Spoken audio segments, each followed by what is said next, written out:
an unfortunate omen.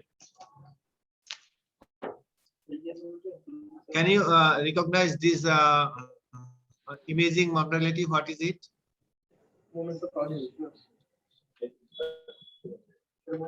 Anybody? Sir, it is CT angiogram, sir. CT angiogram of 3D. আচ্ছা, অনেকের কথা শোনা যাচ্ছে, যারা কথা বলবেন শুধু তারাই আনমিউট হবেন, বাকিরা একটু মিউট থাকেন। 3D reconstruction, আচ্ছা ঠিক আছে, of a CT angiogram of what?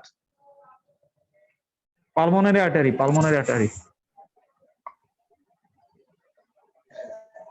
So what is the findings here? Left sided sir হচ্ছে complete occlusion আছে sir. Right side normal. Absolutely right. This is an unfortunate woman. This is not the case I am presenting here. This is another woman presenting with severe pulmonary hypertension with pulmonary and severe respiratory distress, and she is diagnosed case of chronic pulmonary embolism.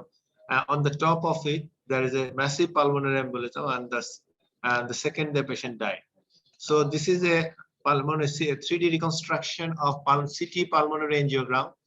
Actually, this is the right pulmonary artery, which is totally occluded, not the left.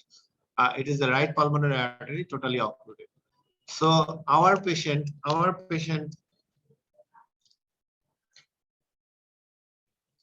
55 years, housewife, non-hypertensive, non-diabetic, admitted in a private hospital with a complaint of pain in the abdomen for 2 days with abdominal distension. I am going fast because the case.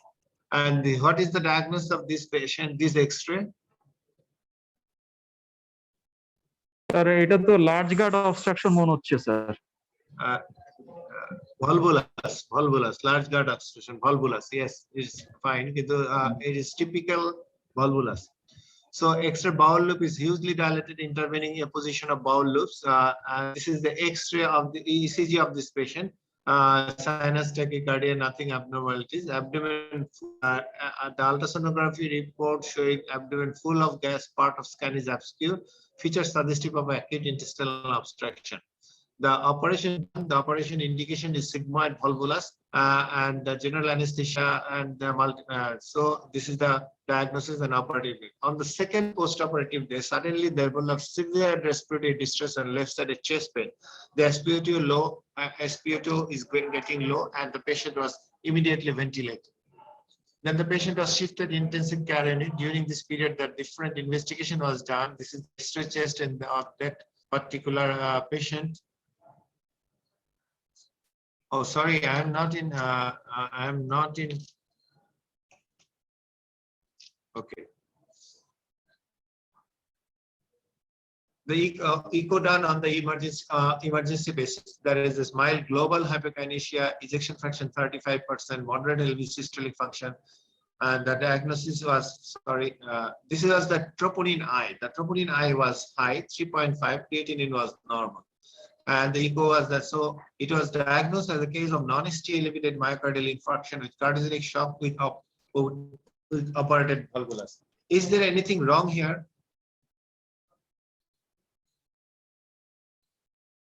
Anybody?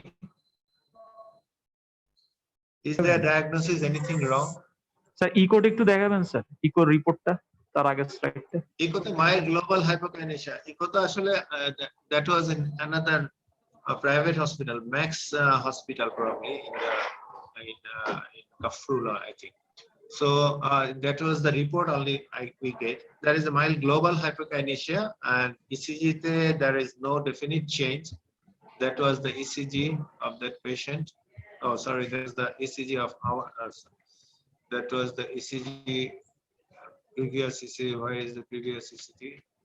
This is the previous ECG, and there is an troponin was raised. LVIDT is not elevated, but ejection fraction 35% by global hypokinesia. So, is there anything wrong with this diagnosis? Actually, if your minds do not know, then you will not search anything. The patient is in post-operative state, troponin raised, chest pain, and the initial diagnosis of the cardiologist are non-ST elevated marker. But severe respiratory distress in a post-operative patient, what might be the diagnosis? Others. So we'll go forward. Injection enoxaparin, dopamine, and unit blood transfusion when the patient was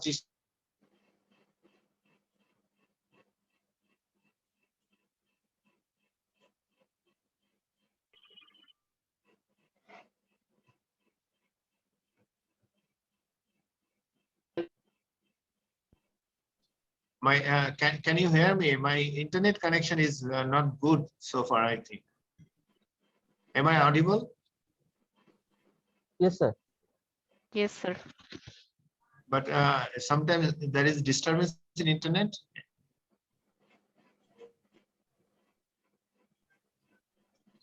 So since discharge from this hospital, she complains of shortness of breath, which was NOSJ class 3, cough for non-productive, history of fever, no history of fever or bronchial asthma. She is admitted in NIDCS. That case is in 2015. I am the unfortunate guy who is doing the echocardiography at a private center, referred from, the patient was referred from NIDCS to do the echocardiography. And this is the extra chest findings in NIDCS. Is there anything wrong here?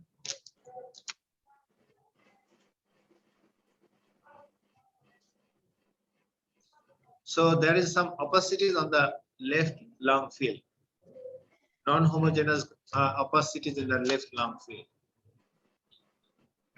And the patient was shifted to NICVD.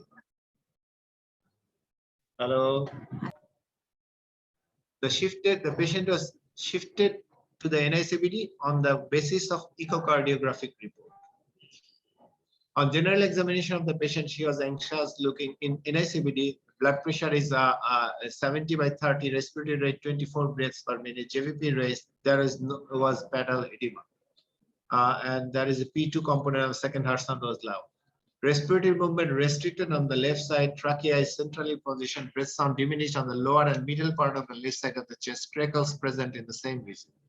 And this is the echocardiography. The troponin is not raised here because it is already 18 days after the incident. This is the echocardiography, ECG of that patient. There is non-specific SCT changes, but there was no S1Q1T3, S1QT33. There is no.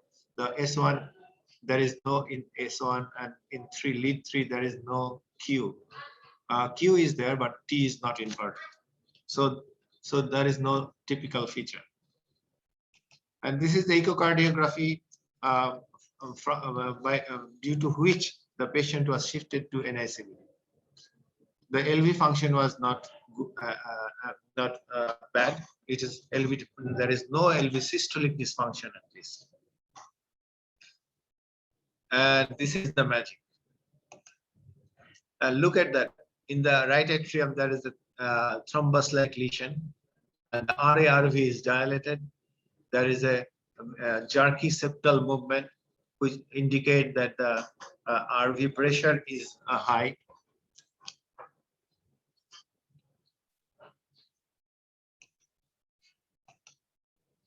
And this is the RV thrombus, RA thrombus. And this is the still picture. This is the still picture, the thrombus in the RA, and also the thrombus in the, this is the short axis view. This is the RVOT, and thrombus in the right pulmonary, main pulmonary artery, MPA. So this is the diagnosis is confirmed. And there is a systolic dyspepsia is reduced on that patient.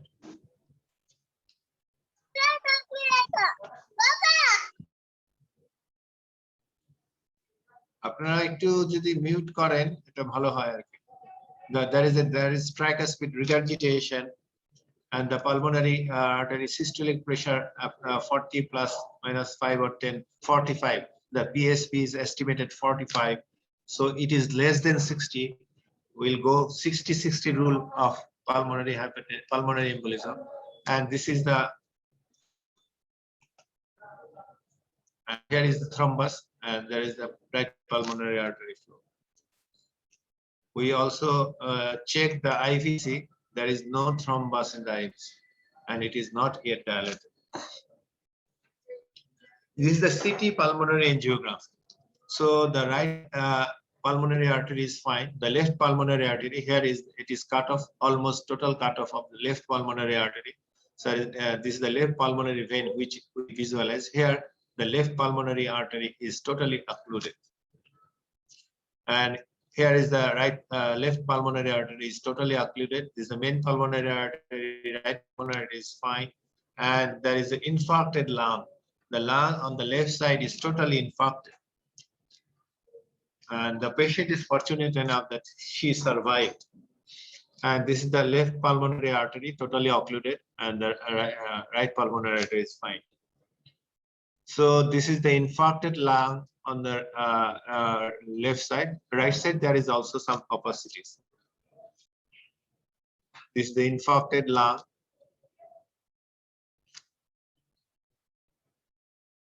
So this is the 3D reconstruction. This is the pulmonary artery.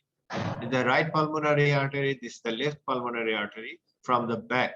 So left pulmonary artery is totally occluded. There is no branching here. Left pulmonary artery is totally occluded. So the complete occlusion of left pulmonary artery by thrombus 2 to 3 centimeters away from the bifurcation, the left-sided massive pulmonary embolism with left-sided massive pulmonary infarct leading to pulmonary edema and consolidation. Mild pulmonary edema on the right lung. So the delayed case of a massive pulmonary embolism with left-sided infarcted lung due to thromboembolism following a major abdominal surgery.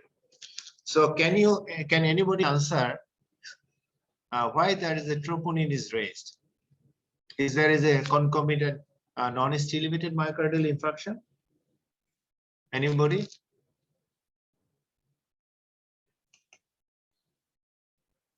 Anybody? Sir, Is there any non-stimulated myocardial infarction? in case of pulmonary embolism, troponin may be raised, sir. Non-cardiac cause. আমরা continuously অন্যদের sound শুনতে পাচ্ছি, এটা কেন হচ্ছে?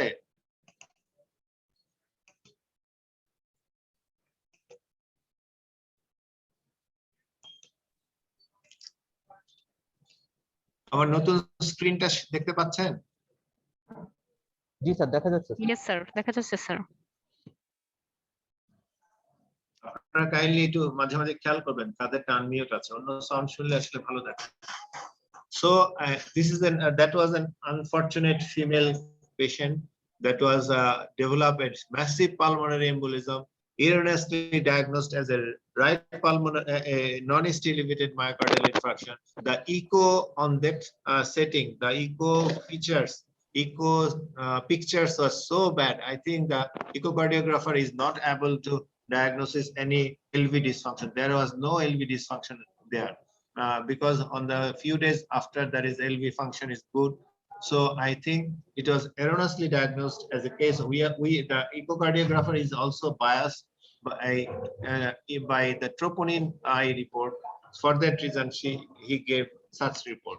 So that was a massive pulmonary embolism, and we will get why the troponin was raised in a case of pulmonary hypertension.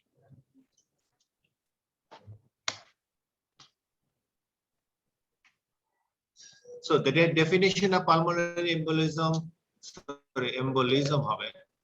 refers to obstruction of pulmonary artery or one of its branches by materials, thrombus, tumor, air, and fat that originated elsewhere in the body. The following lecture will be on thrombus. Only we will concentrate on pulmonary embolism by thrombus. Acute, the patient with acute pulmonary embolism typically develop symptoms or signs immediately after obstruction of pulmonary vessel. Some patient may develop few days or weeks after the initial event. And chronic, that was the chronic thromboembolic pulmonary hypertension patient. Patient with chronic pulmonary embolism slowly develops symptoms of pulmonary hypertension over many years. And In the following lecture, we will also only concentrate on acute pulmonary embolism. The venous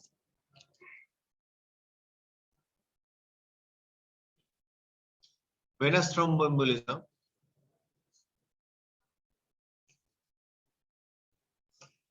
Venous thromboembolism clinically represents as DVT or PE. Globally, is the third most frequent acute cardiovascular event. Third most frequent cardiovascular event after myocardial infarction and stroke, but it is less well studied in our curriculum, and less emphasis is given. For that reason, we are not diagnosing the cases of pulmonary embolism, which we get many times, but we missed. The annual incidence of rates of pulmonary embolism ranges from 39,000 plus to 1 lakh per lakh of population, per 1 lakh of population. The PE may cause 3 lakh deaths per year in US, ranking the high among the causes of cardiovascular mortality. Such high mortality is not in myocardial infarction. Such high mortality is not in stroke. In 6 European countries with total population of 454 million, more than 3 lakh deaths were related to VTE or pulmonary embolism in 2004. Of this patient, 34 died suddenly or within few hours of acute events before therapy could not be initiated or take effect. So dangerous, so devastating a disease. Sometimes in developed countries also, 34% patient may die even after initiation of treatment. Of the other patient, death resulted from acute PE that was diagnosed after death in 59%, and only 7% of patients who died early were correctly diagnosed with PE before death. So in developed countries also, it is underdiagnosed. In developed country also, it is underdiagnosed. কিসের sound এখানে কিসের sound হচ্ছে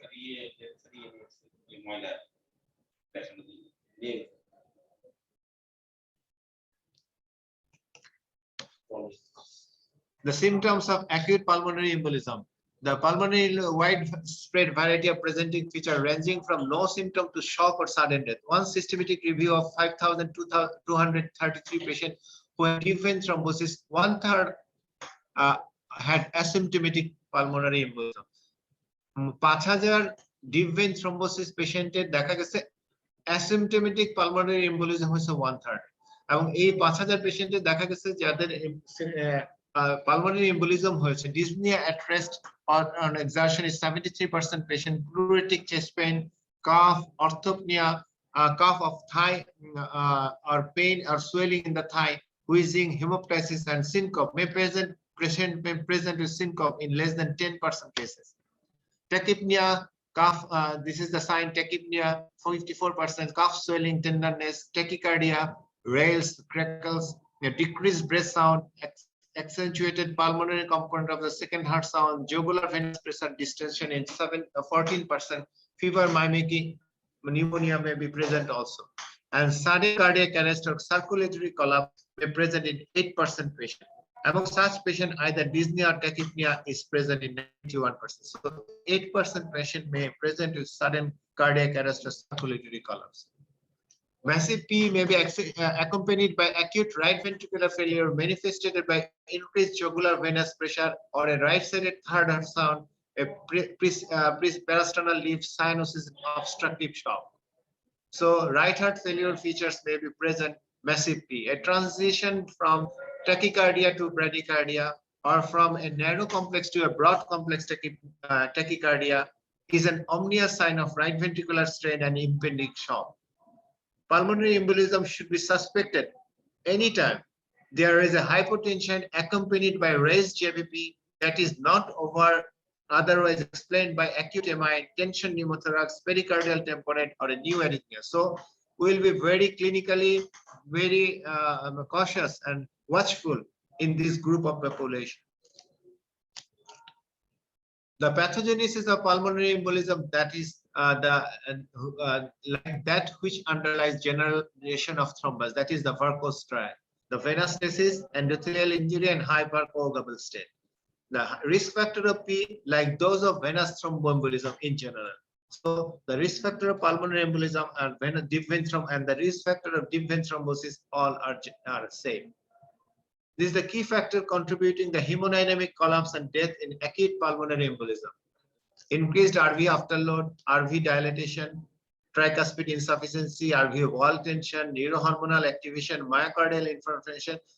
From that neurohormonal activation and myocardial inflammation, troponin raised in a case of massive pulmonary embolism, in a case of moderate or intermediate pulmonary embolism. So this is not a non-steal emission myocardial infection. This is myocardial injury due to other causes. So though the patient is erroneously diagnosed as a case of non-STMI, they started enoxaparin. For that reason, there is some benefit gated from this patient, but this is not sufficient for that, unfortunately. RV oxygen demand increases, intrapulmonary AV shunting, RV ischemia, hypoxia injury, RV contractility decrease RV output, RV output decrease, the LV preload decrease, cardiac output also decrease, systemic blood pressure decrease, and coronary perforation of RV decreased, and RV oxygen delivery.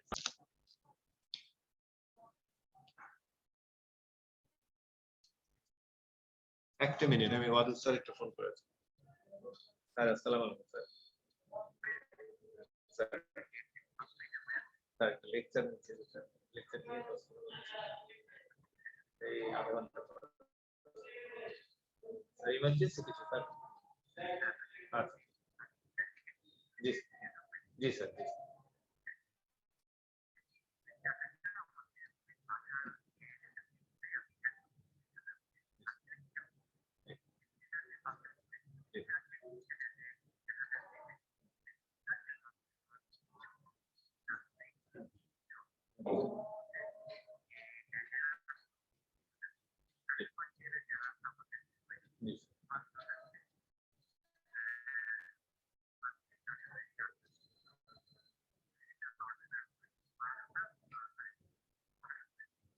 Yes.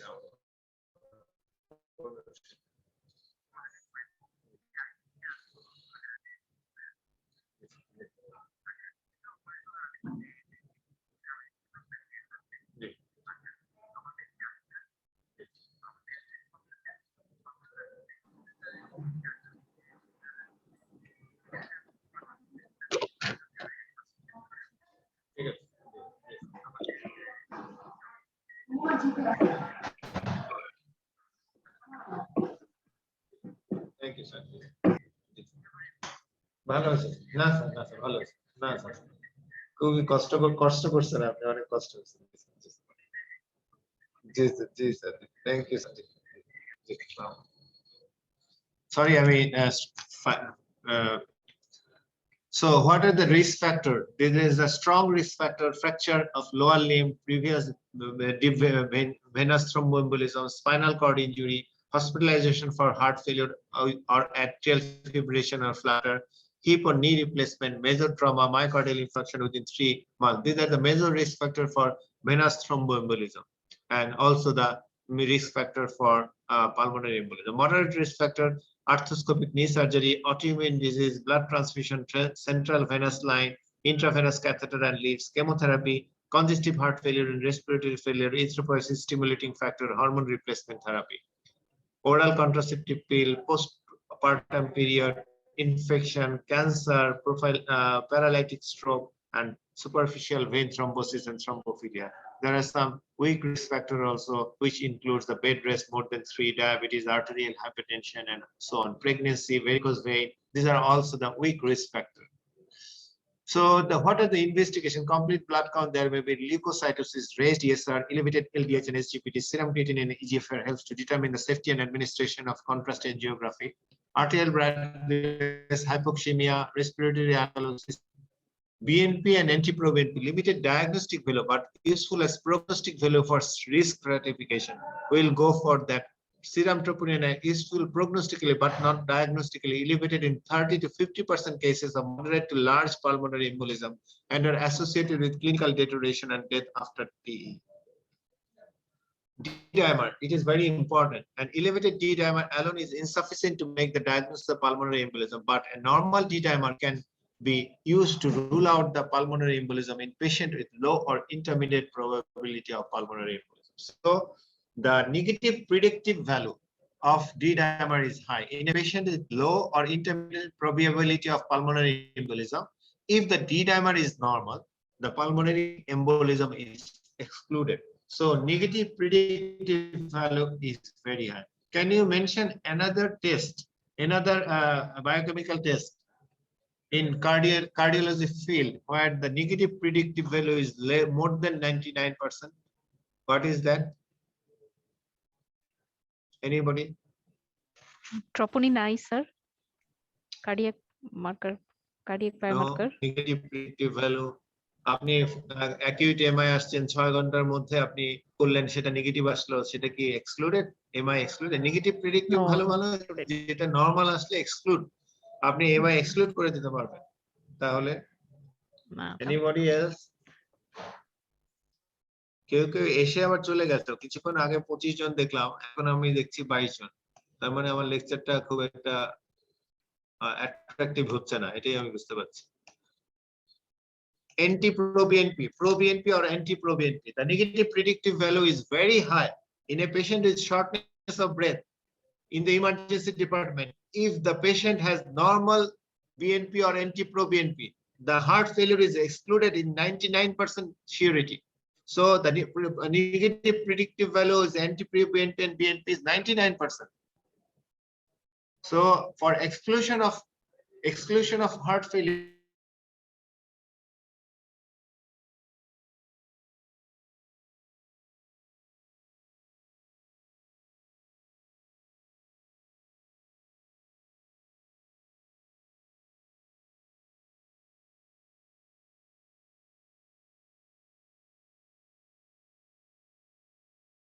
sir, voice is not clear, sir.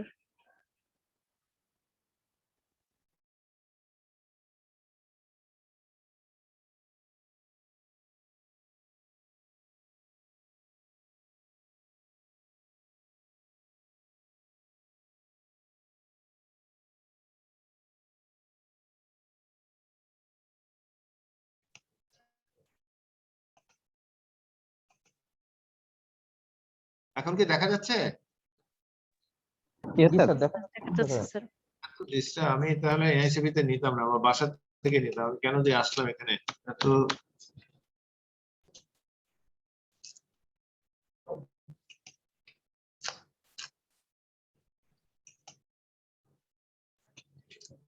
তাহলে for D-dimer testing for patient in whom the risk of P is thought to be low and intermediate, normal D-dimer less than 500 nanogram per ml or fibrinogen equivalent units effectively exclude P and typically no further testing is required.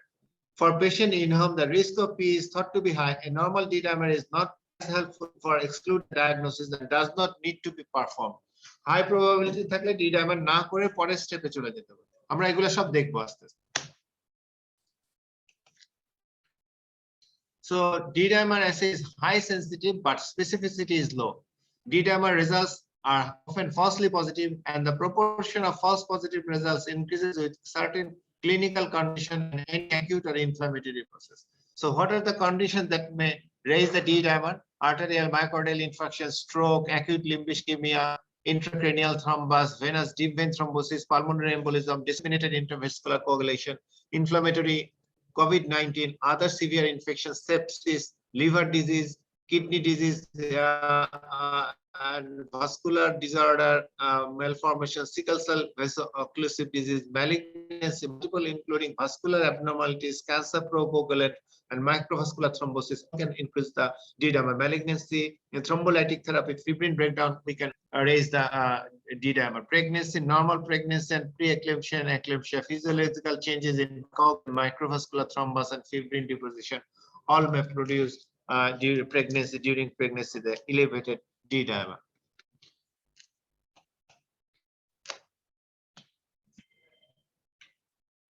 ECG abnormalities, although common, patient with suspected P1 are non-specific. The most common findings are tachycardia, non-specific non-specific STT changes.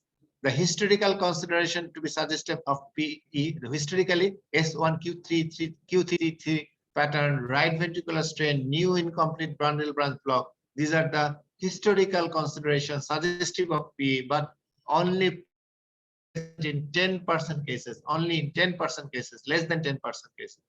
ECG abnormalities that are associated with poor prognosis in patient diagnosed with pulmonary embolism includes atrial arrhythmia, bradycardia or tachycardia more than 100, bradycardia less than 50, new right bundle branch block, inferior wall and S1Q333, all are bad prognostic sign. This is the typical S1Q333. Lead 1, there is a S. In lead 3, there is Q, initial Q followed by T inversion. So this is S1Q333. Chest radiographs, non-specific abnormalities, but a normal chest radiographs can be seen in 12 to 22% patient. A chest radiograph is typically performed in most patients suspected PE to look for an alternative cause of patient symptom. Alternative cause, what may be found in a chest radiograph in a patient with massive pulmonary embolism presented with chest pain. What alternative diagnosis we can get from the chest X-ray? Anybody?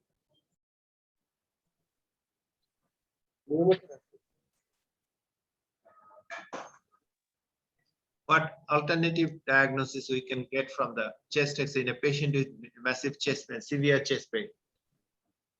Tension Yes, pneumothorax, sir. the two Pneumothorax. classical signs, yes, tension pneumothorax. Yes, sir. Yes, thank you. The classical sign of Hampton-Hum and Westermarck signs are rare, but when present should raise the suspicion of P. Can you mention? Can anybody mention what is Hampton-Hum? It's difficult. I mean, this is Hampton-Hum, a wedge-shaped shadow in the periphery of the lung, the base of which is near the pleural surface, against the pleural surface. So this is a wedge shape or hump shape consolidation. The base is near the pleural surface, and the apex is towards the heart. So this is the Hampton-Hum, and it is confirmed by CTPA. That is, this is the thrombus occluding the pulmonary artery. So this is a wedge-shaped shadow here, the base of which towards the pleural surface. Is clear? So this is Hampton sign. What is Westermarck sign? The Westermarck sign. Can anybody see anything here in this lung field? Any difference here? Here the vascular markings is fine, but here the vascular markings are diminished. So the Westermarck sign is the demonstration of a sharp cut of a pulmonary vessel with distal hypoperfusion in a segmental distribution within the lung. So here is the sharp cut of a pulmonary vasculature with a hypoperfusion of that area. So there is the vascular marking is here is low. And if we correlate with the CT pulmonary angiogram, the left lower pulmonary vessel is occluded with the thrombus. So this is the Westermarck sign. Approximately 30 to 40% of patients with PE have echocardiographic abnormalities indicative of RV strain or pressure overload. RV findings include the increased RV size, decreased RV function, tricuspid regurgitation, abnormal septal wall motion, McConnell sign. আপনারা already একটা pulmonary embolism এর পেশেন্টের ইকোকার্ডিওগ্রাফিতে কি থাকতে পারে আমরা দেখেছি, একদম লাইভ দেখেছি, তাই না? RV size increase করেছে, decrease RV function manifested by what? TAPC. We decreased TAPC. That patient, that unfortunate lady, the TAPC was 11. Tricuspid regurgitation that was present, abnormal septal wall motion, jerky septal wall motion, and McConnell sign. What is McConnell sign? The McConnell sign is regional wall motion abnormalities that spares the right ventricular apex. The wall motion abnormality present all over the RV, but the RV apex, there is no regional wall motion abnormality. The RV strain from pulmonary hypertension in a patient with pulmonary hypertension, the RV global, there is the global RV dysfunction. But in pulmonary embolism, the McConnell sign indicate the RV will be hypokinetic all over except the apex. The apex is will be spared in McConnell sign in pulmonary embolism.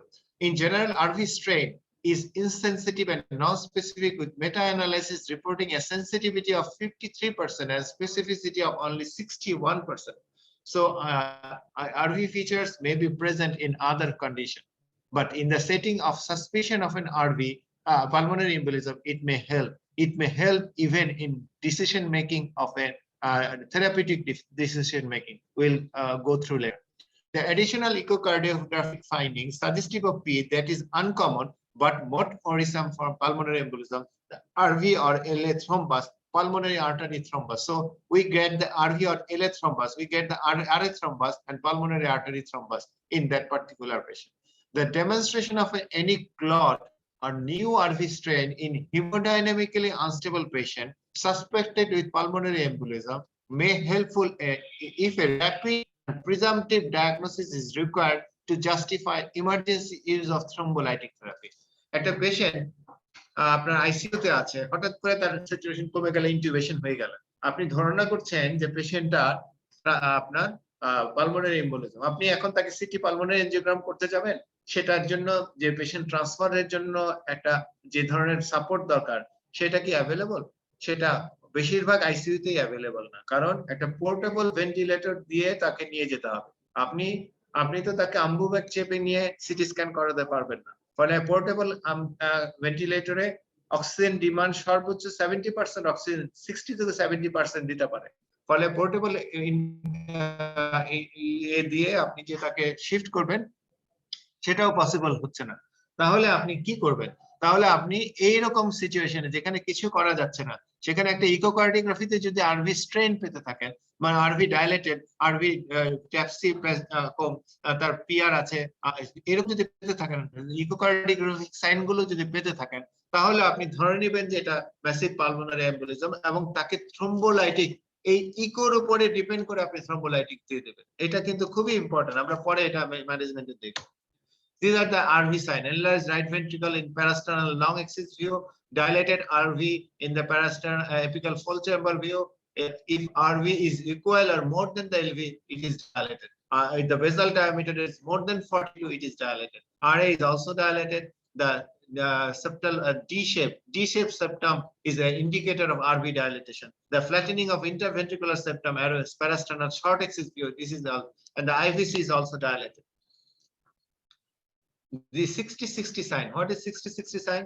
The acceleration time. Pulmonary artery, we will get the pulse wave Doppler. We'll see the acceleration time from the starting of the Doppler flow to the apex. There is a acceleration time is less than 60, and the PASP will be less than 60.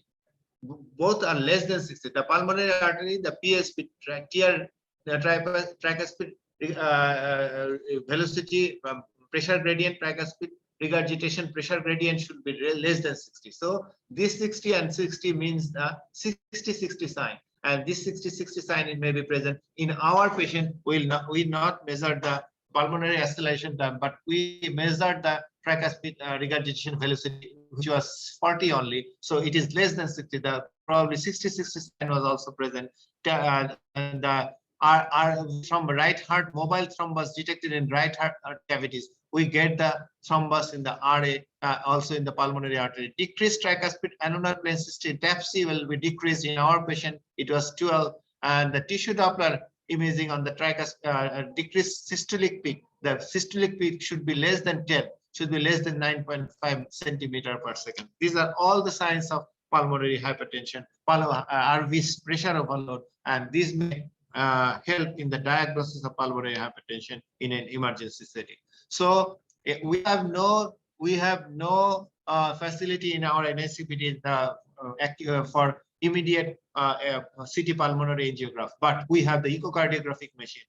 Our earnest request to our fellows who are attending in the CCU patient, do an echocardiography of a sudden severe chest pain patient, and always think if you miss the diagnosis will not done.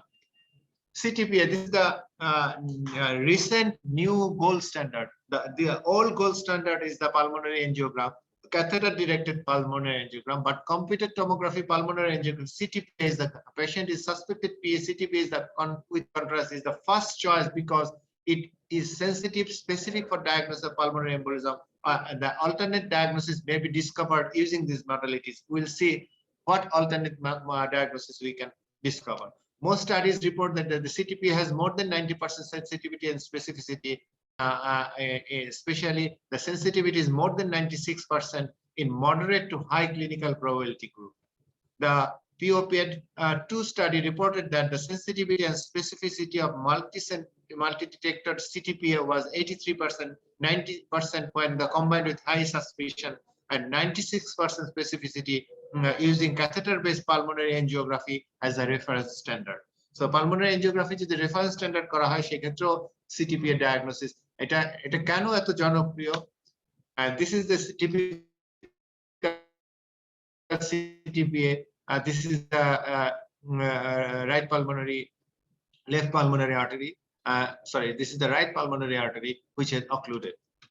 The strength is readily available around the clock in most centers, excellent accuracy, strong validation in prospective management outcome studies, low rate of inclusive results and inconclusive results. Low rate of only 3 to 5% that it is inconclusive, may provide alternative diagnosis if PE excluded, short acquisition time. Radiation exposure is one of the limitation. Exposure to iodine contrast because we have to give at least 100 ml of iodinated contrast. Renal failure patient may not be suitable for the tendency to overuse because the easy accessibility, clinical relevance, CTPA diagnosis, subsegmental P is unknown. And we another thing we can diagnose other thing from CTPA. Here the VQ scan, there is a perfusion defect. Is it due to pulmonary embolism? No, the CTPA showed that is the consolidation here. So so this is not the pulmonary embolism, this is the consolidation. One commonly cited benefit of CTPA is its ability to detect alternative pulmonary abnormalities that may explain the patient's presenting symptoms and signs.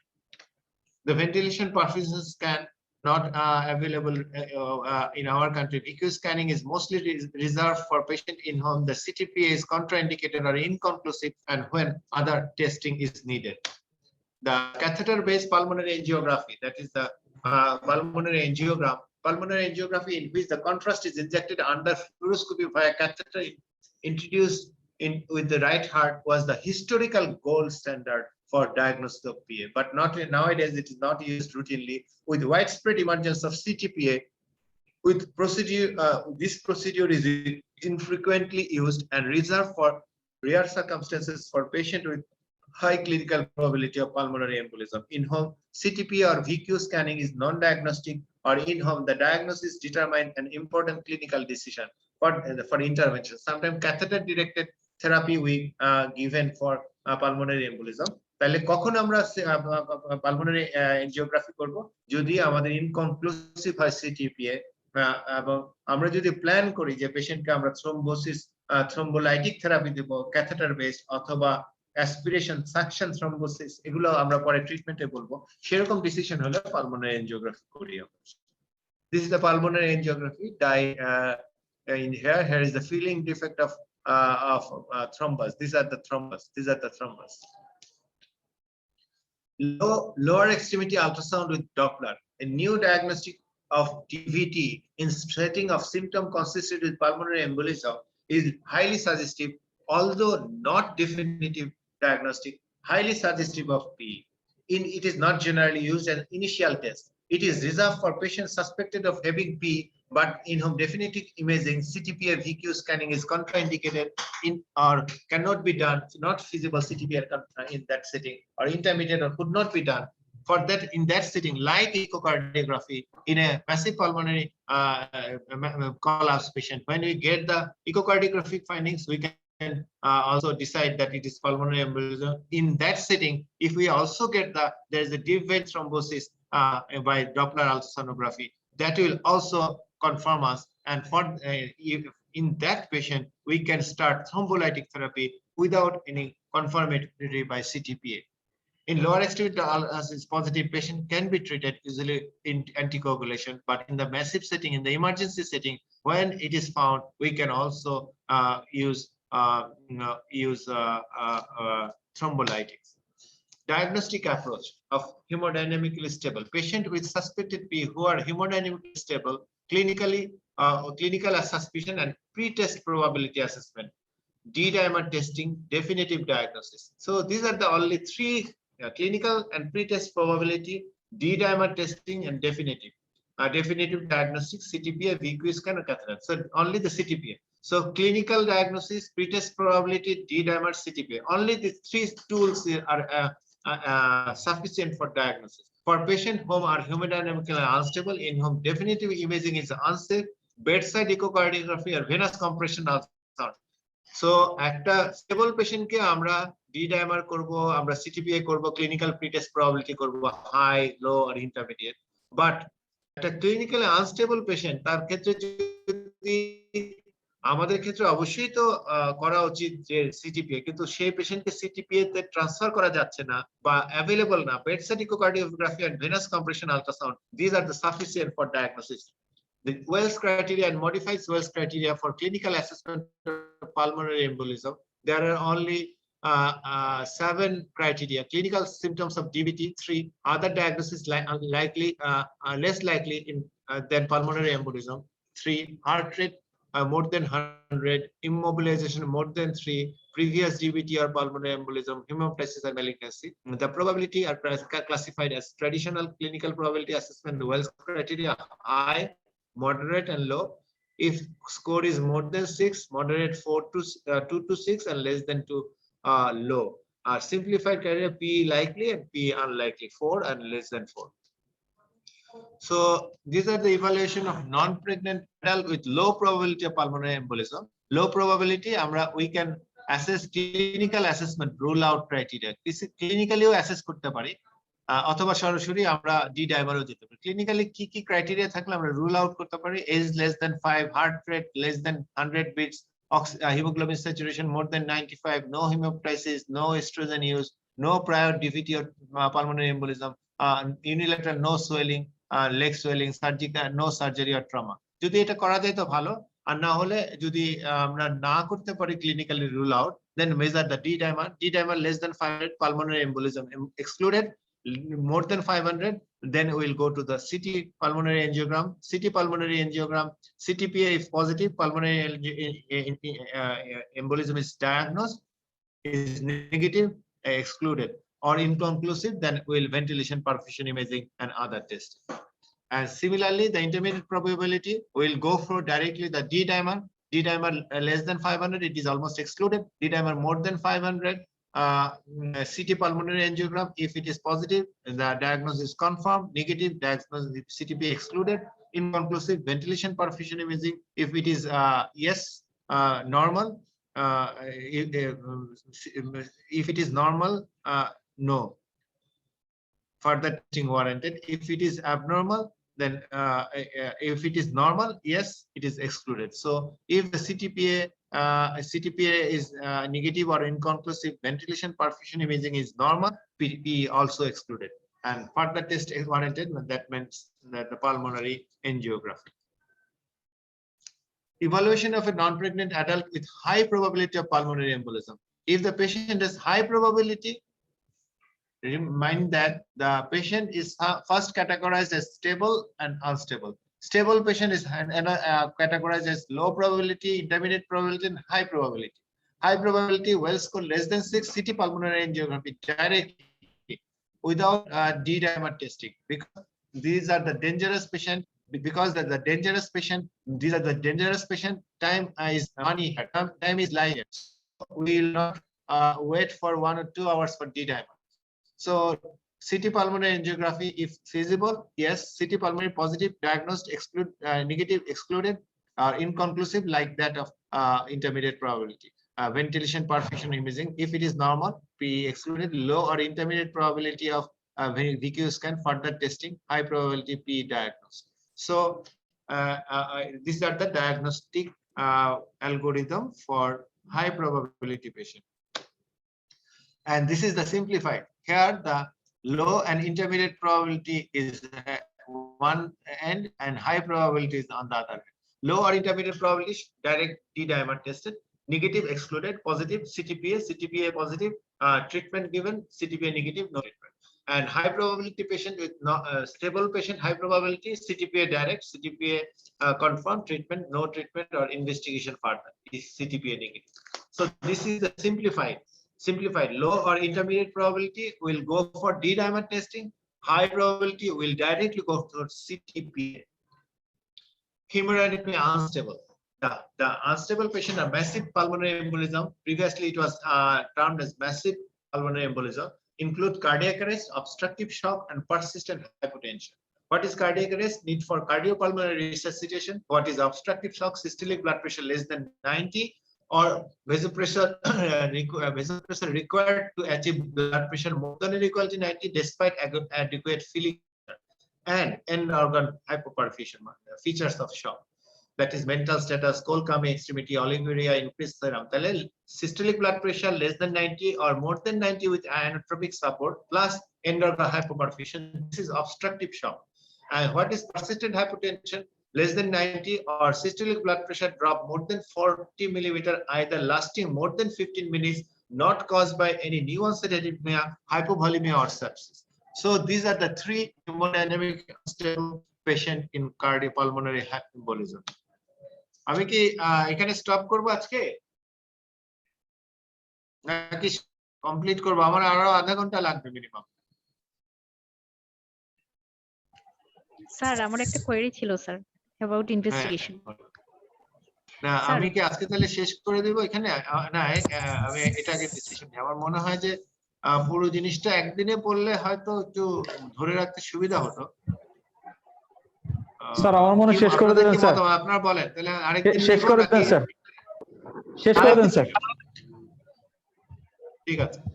হেমোডাইনামিকলি stable পেশেন্টদের মধ্যে আবার দুই ভাগে ভাগ, মানে risk category ভাগ করে আমরা তো প্রবাবিলিটির কথা বললাম, এখন রিস্ক কাকে কি ধরনের চিকিৎসা দেবো সেই চিকিৎসার জন্য আমরা তিন ভাগে ভাগ করি, লো রিস্ক আর ইন্টারমিডিয়েট রিস্ক। ইন্টারমিডিয়েট রিস্কের মধ্যে আবার আছে intermediate low risk, intermediate high risk. কিভাবে করি? লো রিস্ক হলো small P, stable BP, normal right ventricular size function, normal biomarkers, এদের ক্ষেত্রে আমরা মনে করি তাদের ক্ষেত্রে লো রিস্ক। আরেকটা আছে normal simplified pulmonary embolism severity index. Normal যদি হয়, সিভিয়ারিটি ইন্ডেক্সটা যদি নরমাল হয় তাদের ক্ষেত্রে এটা লো রিস্ক। একটা মিনিট, আমি এক মিনিট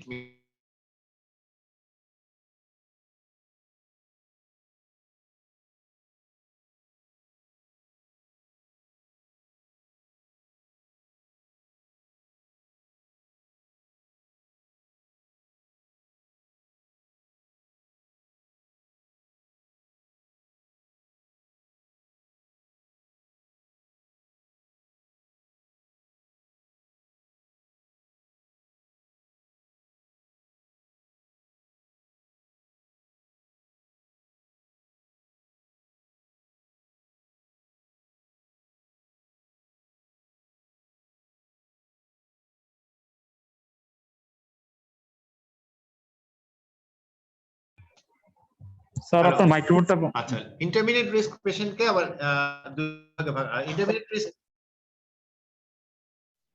হ্যালো হ্যালো শুনতে পাচ্ছেন?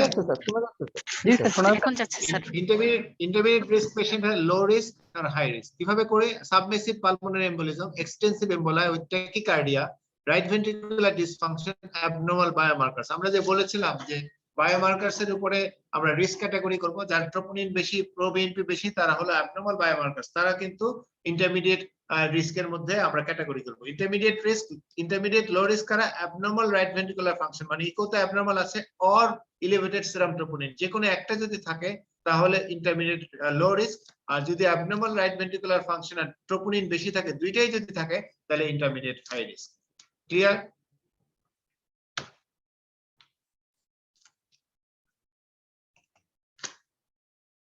আচ্ছা, এখানে দেখেন যে পেশেন্টের আর একটা অ্যালগরিদম, এখানে হাই রিস্ক, ইন্টারমিডিয়েট রিস্ক আবার একটু ভালো করে ক্যাটাগরাইজ করছে। পেশেন্ট উইথ অ্যাকিউট পি, অ্যান্টিকোগুলেশন করবা, হেমোডাইনামিক ইনস্টেবল আমরা হাই রিস্ক বললাম, হেমোডাইনামিকলি ইনস্টেবিলিটি নাই, তাহলে ডিস্টিংগুইশ লো আর ইন্টারমিডিয়েট রিস্ক কিভাবে? লো রিস্কের মধ্যে 1 আর 2, 1 আর 2 যদি একসাথে থাকে তাহলে ইন্টারমিডিয়েট রিস্ক, 1 আর 2 একটা যদি থাকে নাইদার আর একটা অথবা কোনোটাই যদি না থাকে তাহলে লো রিস্ক। তাহলে কি কি আছে? ক্লিনিক্যাল সাইন্স অফ সিভিয়ারিটি আমরা বলছি হাইপোটেনশন, সিরিয়াস কোমরবিডিটি, এই যে pulmonary embolism severity index class 3, এইগুলো একটু কমপ্লিকেটেড, আমি একটু আগে যেটা বললাম সেটাই ভালো। আর আরবি সেকেন্ড হলো আরবি ডিসফাংশন, আরবি ডিসফাংশন যদি থাকে তাহলে অবশ্যই ইন্টারমিডিয়েট রিস্ক, এটা খেয়াল করতে হবে। আর আমার একটু আগেরটা সিম্পলিফাইড ছিল, এটা আবারও আমি বলি এটাই সিম্পলিফাইড। ইন্টারমিডিয়েট এর মধ্যে হাই রিস্ক, ইন্টারমিডিয়েট এর মধ্যে লো রিস্ক আছে। ইন্টারমিডিয়েট হাই রিস্ক হলো আইদার আরবি ডিসফাংশন থাকবে অথবা এলিভেটেড ট্রোপোনিন, এই দুইটা থাকলে, যে কোনো একটা থাকলে ইন্টারমিডিয়েট লো রিস্ক, দুইটাই যদি থাকে ইন্টারমিডিয়েট হাই রিস্ক। এখানে একটু কমপ্লিকেটেড করছে। এখন দেখেন আবার ইন্টারমিডিয়েট রিস্কের মধ্যে হাই রিস্ক লো রিস্ক করছে, ইন্টারমিডিয়েট এর মধ্যে যদি ট্রোপোনিন পজিটিভ প্লাস আরবি ডিসফাংশন থাকে ইন্টারমিডিয়েট হাই রিস্ক, এইখানে আলটিমেটলি ট্রোপোনিন নেগেটিভ থাকলে হলে ইন্টারমিডিয়েট লো রিস্ক। আমরা দেখেন যে হাই রিস্ক পেশেন্টকে রিপারফিউশন হলো, আমাদেরকে রিপারফিউশন ট্রিটমেন্ট থ্রম্বোলাইটিক্স দিতে হবে with hemodynamic support, monitoring considering rescue reperfusion, rescue thrombolysis if deterioration, যদি ডেটোরিয়েট করে তাদেরকে রেস্কিউ থ্রম্বোলাইসিস দিতে হবে ইন্টারমিডিয়েট গ্রুপকে, এই জন্য ওয়াচফুল থাকতে হবে। আর লো রিস্ক ইন্টারমিডিয়েট গ্রুপকে হসপিটালাইজ করতে হবে, শুধু অ্যান্টিকোগুলেশনে হয়তো এখানে সম্ভব। Low risk only low risk group early discharge, home treatment can possible if patient without hospitalization. So this is the treatment algorithm. আমরা hemodynamically stable, yes. যদি আনস্টেবল হয় আমরা আনস্টেবল পেশেন্টের অ্যালগরিদমে যাব। আচ্ছা, অ্যান্টিকোগুলেশন is contraindicated, if contraindicated then we'll go for the then we'll diagnose that it is confirm, if it is P excluded, no treatment is required, then diagnosis is confirmed, but anticoagulation is contraindicated. In that case, inferior vena cava filter is an option. So this is one limb. Patient hemodynamically stable, anticoagulation contraindicated, diagnosis of P is confirmed by CTPA, then inferior vena cava filter can be an option. But if the contraindication is not for anticoagulation is not contraindicated, then the clinical suspicion of acute P, if it's low, moderate or high, low probability, high, moderate probability, high probability, will diagnosis, low probability diagnostic evaluation take longer than 24 hours, যদি এরকম হয় তাহলে অ্যান্টিকোগুলেশন শুরু করে দিতে হবে লো পেশেন্টদের ক্ষেত্রে। আর যদি 24 ঘন্টার মধ্যে ইভালুয়েশন করা যায় তাহলে আপনি ওয়েট করতে পারেন অ্যান্টিকোগুলেশন শুরু না করে। মডারেটের ক্ষেত্রে ডায়াগনোসিস যদি মোর দেন 4 আওয়ার লাগে তাহলে অ্যান্টিকোগুলেশন শুরু করে দিবেন, যদি 4 ঘন্টার মধ্যে ডায়াগনোসিস ইভালুয়েশন করা সম্ভব হয়ে যায় তাহলে শুরু না করে ওয়েট করতে পারেন। কিন্তু যদি ক্লিনিক্যাল সাসপিশন হাই হয়, হাই প্রবাবিলিটি থাকে, তাহলে অ্যান্টিকোগুলেশন শুরু করে দিতে হবে, শুরু করে ডায়াগনস্টিক ইভালুয়েশন করতে হবে। তাহলে অ্যান্টিকোগুলেশন শুরু করার বিষয়টা একটু কমপ্লিকেটেড। মোট কথা হলো যদি হেমোডাইনামিক্যালি স্টেবল হয়, হাই প্রবাবিলিটি হয়, অ্যান্টিকোগুলেশন শুরু করে দিতে হবে। ইন্টারমিডিয়েট প্রবাবিলিটি আর লো প্রবাবিলিটি হলে আমরা একটু ওয়েট করতে পারি, দেন আমরা ডায়াগনোসিস করলাম।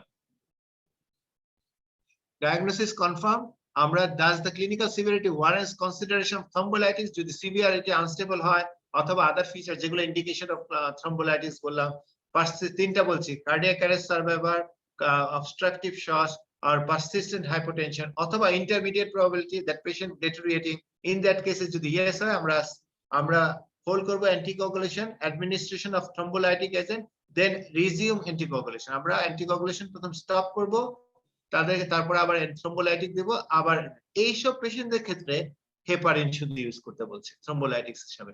পেশেন্ট অন্য সবার ক্ষেত্রে লো মলিকুলার হেপারিন, তবে এদের ক্ষেত্রেও লো মলিকুলার হেপারিন ইউজ করলে যে থ্রম্বোলাইটিক দেওয়া যাবে না তা না, কিন্তু এদের ক্ষেত্রে হেপারিন ইউজ করতে বলছে। বাকি অন্য সব ক্ষেত্রে কিন্তু লো molecular heparin is preferable.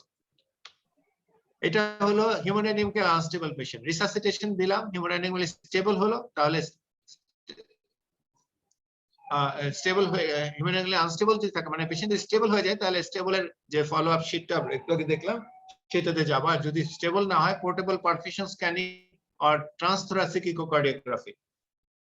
Perfusion scanning কি সম্ভব, বা মানে ওই লেভেলে হাসপাতালে আইসিইউ থেকে পারফিউশন স্ক্যানিং যদি করানো সম্ভব, অথবা ট্রান্সথোরাসিক ইকোকার্ডিওগ্রাফি। আমরা একটু আগে বলেছিলাম যে এভিডেন্স অফ আরবি ওভারলোড যদি থাকে, পেশেন্টকে যদি আমরা হিমোডাইনামিক্যালি আনস্টেবল, পেশেন্টকে শিফট করতে পারছি না সিটিপি এর জন্য, যদি এভিডেন্স অফ আরবি ওভারলোড থাকে, is thrombolytic therapy is not contraindicated, then আমরা থ্রম্বোলাইটিক দিয়ে দেব। Hold anticoagulation, administer thrombolytic, and then resume anticoagulation. Clinical improvement, yes. Continue anticoagulation. Clinical coagulation, no. Repeat thrombolytic, systemic thrombolysis repeat করতে পারি। Catheter directed thrombolytic দিতে পারি। Surgical or catheter directed embolectomy করতে পারি। এটাই, এই embolectomy করার সময় আমাদেরকে সিটি পালমোনারি, পালমোনারি এনজিওগ্রাম করতে হয়। তাহলে আমরা দেখলাম যে রিসাসিটেশনে যদি থাকে, রিসাসিটেশনের পরে যদি আনস্টেবল থাকে, তখন যদি আমাদেরকে সিটিপিএ করতে আমরা না পারছি, পেশেন্টকে আমরা ইকো করব। ইকোতে যদি আরভি স্ট্রেন পায়, থ্রম্বোলাইটিক যদি কন্ট্রাইন্ডিকেটেড না হয়, তাহলে আমরা তাকে থ্রম্বোলাইটিক দিয়ে দেব। আর যদি থ্রম্বোলাইটিক দেওয়ার পরে পেশেন্টের ইমপ্রুভমেন্ট হয়, তাহলে তো ভালো। ইমপ্রুভমেন্ট না হলে আমরা তখন repeat systemic thrombolysis, catheter directed thrombolysis, surgical or catheter directed embolectomy. So this is another diagnostic baseline: transthoracic echo, RV dysfunction, hemodynamic instability. No, search for other causes. If the RV dysfunction is present, CTP immediately available or feasible. If no, treatment of the high risk P. Or if CTP available and feasible, availability is there sometimes, but feasible, not feasible. The patient is condition যদি allow না করে, তাহলে আমরা treatment of high risk patient এর pulmonary embolism treatment দিব। এটা হলো যে simplified pulmonary embolism severity index। আমি এটা ডিটেইলসে যাচ্ছি না, এটা একটা স্কোরিং সিস্টেম আছে, এই স্কোরিং দিয়ে আমরা severity index বলতে পারি। Unstable patient restoring perfusion with intravenous fluid, resuscitation and pressure support. এটা দিয়ে আমরা initial support Dev. Norepinephrine is choice. Dobutamine sometimes used to increase the myocardial contractility.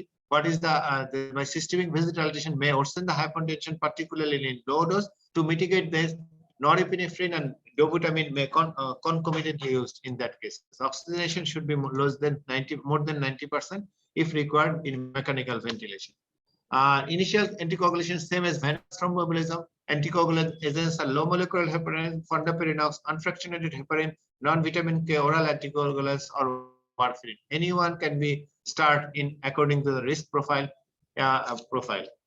And this is the enoxaparin dose we all know.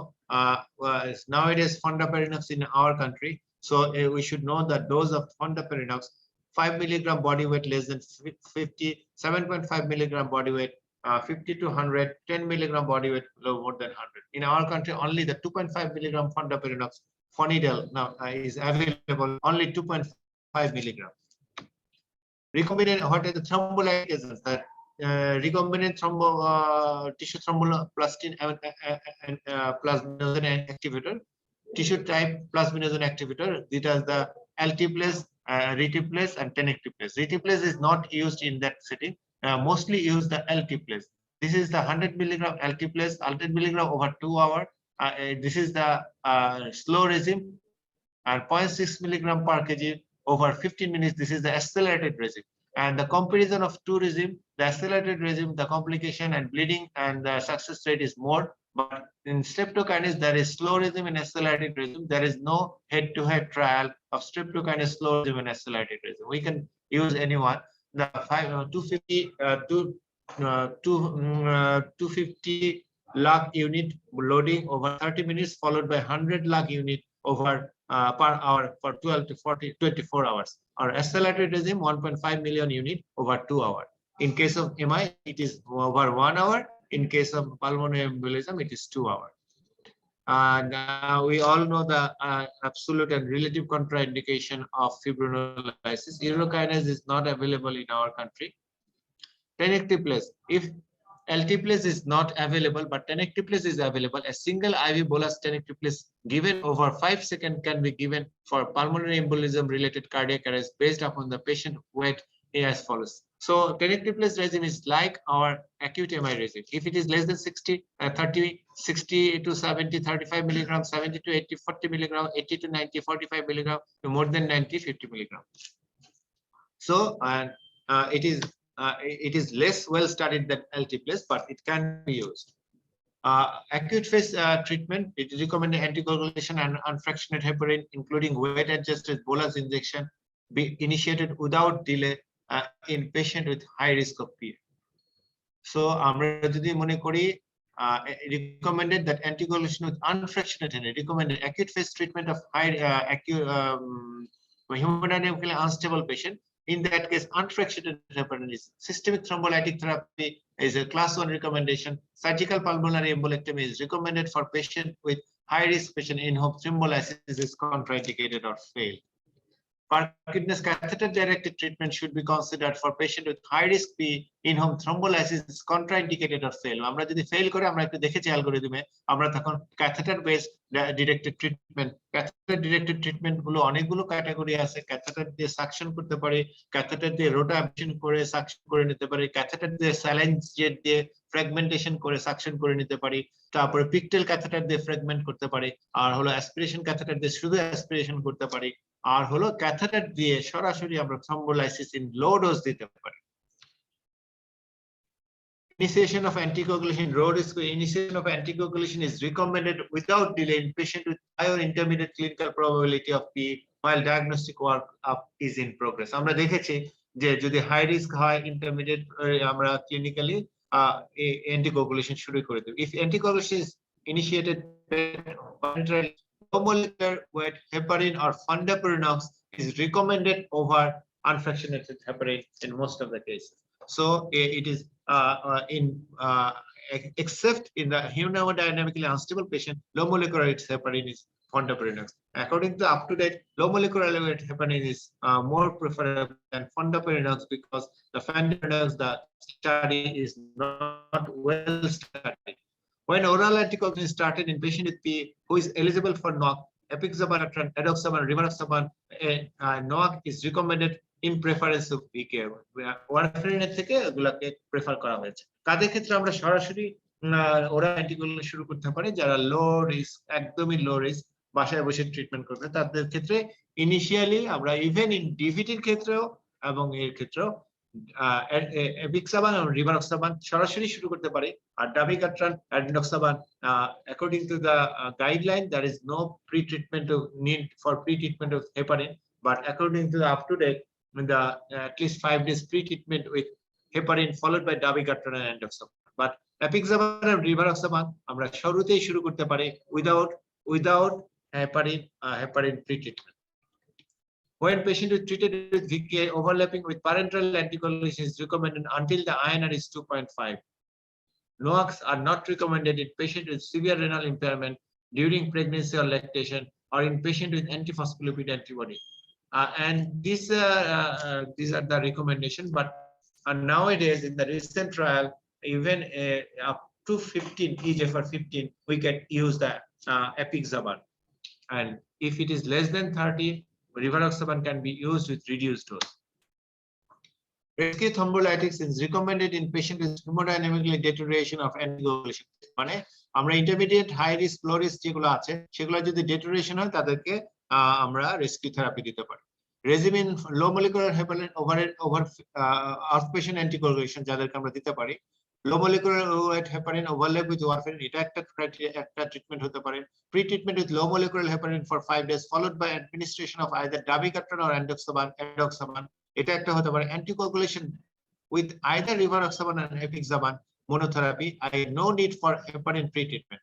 Rivaroxaban 15 mg twice daily for 21 days followed by 20 mg once daily. Apixaban 10 mg twice daily for 7 days followed by 5 mg twice daily. So these are the regimen. And আমরা কাদের ক্ষেত্রে chronic therapy আমরা সাধারণত একটা ডিভিটি অথবা P হলে at least 3 month, কেউ বলে 6 month পর্যন্ত থ্রম্বোলাইসিস অ্যান্টিকোয়াগুলেশন দেব। কিন্তু কাদেরকে এক্সটেন্ডেড করব তার জন্য একটা রিস্ক ক্রাইটেরিয়া করছে, low risk, intermediate risk and high risk. এবং এটা দিয়ে দেখা গেছে যে হাই রিস্ক কারা? হাই রিস্ক দেখেন active cancer, one or more previous episodes of VT, absence of major transient or reversible factor, antiphospholipid antibody। এই তিনটা ক্ষেত্রে আপনাকে আসলে indefinite period আপনাকে anticoagulation দিয়ে যেতে হবে। Intermediate risk আছে leg injury associated with reduced mobility, lung flight, যদি long flight যদি থাকে, inflammatory bowel disease, active autoimmune disease, এগুলো হলো intermediate risk. Minor surgery, administration, admission to hospital, এগুলো হলো, কিন্তু এই তিনটা high risk patient তাদের ক্ষেত্রে আপনার long anticoagulation দিতে হবে. The therapeutic anticoagulation for at least 3 months is recommended for all patients. For patient with first PEV secondary to major transient or reversible factor such as surgery, immobilization, discontinuation of therapeutic oral anticoagulation is recommended at 3 months. তাহলে আমরা যদি একটা reversible factor পাই, ধরেন একটা পেশেন্টের post অপারেটিভে ডিভিটি হয়েছে, সেই পেশেন্টকে আমরা কিন্তু 3 মাস পরে বন্ধ করে দিতে পারি। কিন্তু patient oral anticoagulation treatment of indefinite duration is recommended for patient presenting with recurrent VT or not related to major transient or reversible factor, active cancer, patient with antiphospholipid antibody syndrome, এদের ক্ষেত্রে long term দিতে হবে। আরেকটা জিনিস, patient with antiphospholipid antibody syndrome, the oral NOAC are not less effective, so in that case vitamin K antagonist is that is warfarin. So nowadays there is three indication of warfarin valid. What are the 3 indication? একটা sir হচ্ছে antiphospholipid antibody syndrome, metallic heart valve, আর একটা হচ্ছে এটা প্রথমে valvular F. বলবেন না, এটাই প্রথম বলবেন না, আচ্ছা, ভালভুলার এফ এই যে বলে ফেললেন, ভালভুলার হয়ে এফ। গেল। স্যার একদম হইল না, ভালভুলার এফ বলে না, এফ ডেফিনিশনে এফ এর নতুন গাইডলাইনে কোনো ভালভুলার নন ভালভুলার এফ নাই। 3টা জিনিস আছে, মেকানিক্যাল ভালভ, 2 নাম্বার হলো নো হয়নি, moderate to severe mitral moderate stenosis. or severe mitral stenosis with atrial fibrillation. Only এই ভালভুলার এফ এর ক্ষেত্রেই এটা এখনো ওয়ারফারিনের ইন্ডিকেশন আছে। আপনার mitral regurgitation, aortic stenosis, aortic regurgitation এর সাথে fibrillation, atrial fibrillation, there is no recommendation of warfarin. Moderate to severe mitral stenosis with atrial fibrillation, mechanical heart valve, and antiphospholipid antibody syndrome. These are the 3 current recommendation of warfarin. আমরা এটা যে এই যে দেখেন যে আমরা overview of management of inherited thrombophilia থাকলে কিভাবে হবে, আলটিমেটলি থ্রম্বোফিলিয়া থাকলে বেশিরভাগ পেশেন্টদের ক্ষেত্রেই আপনার অ্যান্টিফসফোলিপিড অ্যান্টিবডিকে তো আপনি দিবেন, ওয়ারফারিন দিবেন, অন্যদের ক্ষেত্রে আপনি রিভারক্সাবান দিতে পারবেন। এটার একটা ক্রাইটেরিয়া আছে, আমি এটা ডিটেইলসে যাইনি যেহেতু আমার সময় কম। আমি একটু সামারি করতে চাই। VT, that is venous thromboembolism, manifested by pulmonary embolism or DVT, is 3rd most common cardiovascular event after MI and stroke. So we should pay attention to that. P is deadly disease. Many patients die before diagnosis or initiation of treatment. So clinical suspicion, likelihood of disease, and prompt diagnostic evaluation is mandatory. Risk factor for P are that of risk factor of DVT. Well score or modified well score is validated for likelihood of pulmonary embolism. D-dimer is well validated for screening of low and intermediate probability patient. If positive, then CTPA, and if negative, it is excluded. For high probability patient, D-dimer is not as useful as and that cases CTPA is recommended. In that cases, CTPA is recommended. CTPA is a new gold standard with high sensitivity and specificity. Initial management approach is to evaluate the hemodynamic stability. Hemodynamically unstable patient may present with cardiac arrest, obstructive shock, or persistent hypotension. For stable patient, borderline blood pressure, RV dysfunction, elevated biomarker may categorize the patient into intermediate high or intermediate low risk. If none of the above is present in P, is low risk and can be treated at home. Thrombolytic therapy is indicated for hemodynamically unstable patient or intermediate high risk patient who are deteriorating.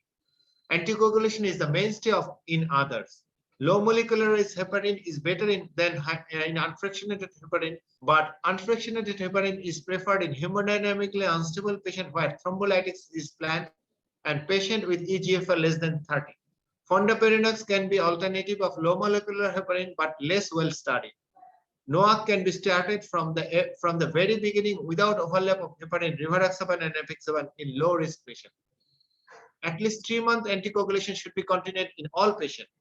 Patient with recurrent DP, recurrent DVT on treatment, patient with active cancer, and patient with first episode of of unprovoked proximal DVT or symptomatic P, patient with antiphospholipid antibody syndrome, anticoagulation should be continued for indefinite period.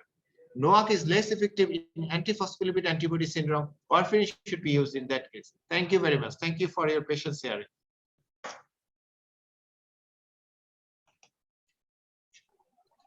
Sir একটা question ছিল sir. জি বলেন। Sir আমাদের MI তে যেমন আমরা থ্রম্বোলাইটিক্স sir 12 ঘন্টার আগে sir আমরা অ্যাপ্লাই করি, এই পালমোনারি এম্বোলিজমে আমাদের কোনো এখানে কিছু নাই, স্পেসিফিক উইন্ডো আছে? এখানে কোনো আওয়ার নেই। এখানে পেশেন্টের হেমোডাইনামিক স্টেবিলিটির উপর ডিপেন্ড করে। কিন্তু স্যার একটা নির্দিষ্ট সময় পার হয়ে গেলে কি স্যার এটা আরো রেজিস্ট্যান্ট হয়ে যাবে না? না, রেজিস্ট্যান্ট হবে না, আপনার হয়তো ইফেক্টিভনেস কম হবে কিন্তু রেজিস্ট্যান্ট হবে না। আপনার হেমোডাইনামিক্যালি আনস্টেবল পেশেন্ট, আপনি যদি মনে করেন যে কনফার্ম করতে পারেন ডায়াগনোসিস, সেক্ষেত্রে এটা হবে। আমার personal experience in private centre, one patient, a medical student of 5th year, admitted with shortness of breath, recent onset, 3 days in Rajshahi. There is an echocardiography, there is a right-sided pressure, pulmonary hypertension, moderate pulmonary hypertension was found. We admitted in specialized hospital. We did the D dimer, it is 10, and immediately the CT pulmonary angiogram, that is submassive pulmonary embolism. We treated, started in thrombolytics with streptokinase. Before beginning the streptokinase, the patient was getting 10-liter oxygen with non-rebreather mask, 10 or 15-liter non-rebreather mask. Patient was on inotrope, and magically after 2 to 3 hours, the oxygen demand reduced. After 10 hours, we stopped oxygen. On the next day, we stopped the inotropes. After 6 hours, we stopped the inotropes, and the patient was discharged in 3 months. See, after 3 days, But one unfortunate patient presented the CTPA, which I showed from first. That patient was unfortunate patient. That was an chronic thromboembolic patient with severe pulmonary hypertension. On top of that, there is a superadded massive pulmonary embolism. Patient was on bad shape and presented with after 3 days, and we give the streptokinase, and massive hemoptysis was started, and the patient collapses after a few hours. So one good and one bad experience I have. And we treated many COVID patients in our ICU in the specialized hospital. Many COVID patients. Some streptokinase, at least so far I know 5 or 6 patients treated with streptokinase therapy, and 50% survive. So there is no time limit, but earlier the sooner, that benefit will be more if he started earlier.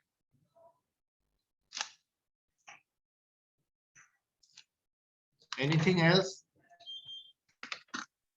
Sir pregnant উমেনদের ক্ষেত্রে sir investigation আর ম্যানেজমেন্টের ক্ষেত্রে sir differ থেকে pregnant ওমেনটা একটু আলাদা, তবে প্রেগন্যান্ট ওমেনটেও যদি সাসপিশন করেন যে আপনি এটা পি ম্যাসিভ, সেক্ষেত্রে প্রেগন্যান্ট ওমেন্টের ক্ষেত্রে আপনি সিটিপিএ করতে পারবেন।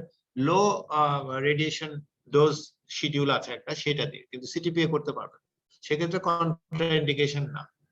এবং ট্রিটমেন্টের ক্ষেত্রে একটা হলো অ্যামনিওটিক ফ্লুইড এম্বোলিজম, একটা হতে পারে ভিকিউ করা যাবে। সিটিপি এর কথাই বলছে, ভিকিউ এর কথা বলেন। মেইন বলছে যে আপনি যদি সাসপিশন হয়, ইকোকার্ডিওগ্রাফি সাসপিশন, বা আপনার সাসপিশন যদি হয় ম্যাসিভ, তাহলে আপনাকে দিতে বলছে, সিটিপিএ করতে পারবেন, কোনো কন্ট্রাইন্ডিকেশন নাই।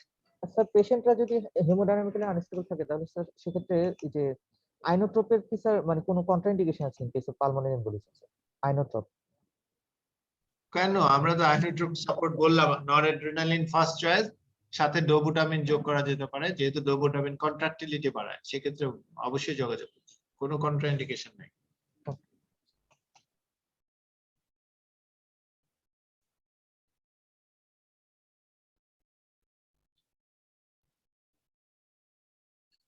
আর কারোর কোনো কোশ্চেন আছে? তাহলে আমরা শেষ করি আজকে। অনেক বড় ছিল লেকচারটা, কিন্তু এর থেকে সব ছোট করা যাচ্ছিল না আসলে। অনেকগুলো জিনিস কিন্তু সহজ। আপনার সামারি যদি ফাইন্ডিংসটা আপনারা মনে রাখতে পারেন, সামারিতে যে কয়েকটা আছে আপনার ডেইলি অ্যাক্টিভিটির জন্য, এটা কিন্তু অনেক, আমি সামারিটা চেষ্টা করছি যে ওটা করার জন্য। আর ওয়েলস ক্রাইটেরিয়াটা একটু মনে রাখবেন, 6-7টা ক্রাইটেরিয়া, তাহলে আপনার অ্যাসেসমেন্টের সুবিধা হবে। তবে টুলস কিন্তু কম, আইদার আপনি ডি ডায়ামার, সিটিপিএ, ইকোকার্ডিওগ্রাফি, এই তিনটা জিনিস করেই কিন্তু আপনি ডায়াগনোসিস করতে পারবেন। কিন্তু সবচেয়ে ইম্পর্টেন্ট হলো এই পেশেন্ট গুলো আমাদের চোখের সামনে দিয়ে ফাঁকি দিয়ে চলে যায়, আমরা আমরা আমরা অ্যাসেসই করতে পারি না যে পেশেন্টটা খারাপ হবে।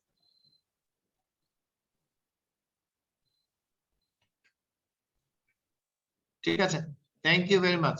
আর কারো কোনো কোশ্চেন আছে? না স্যার, থ্যাংক ইউ স্যার। আর মনে কোশ্চেন নাই স্যার। ওকে, ঠিক আছে, thank you. Thank you so much.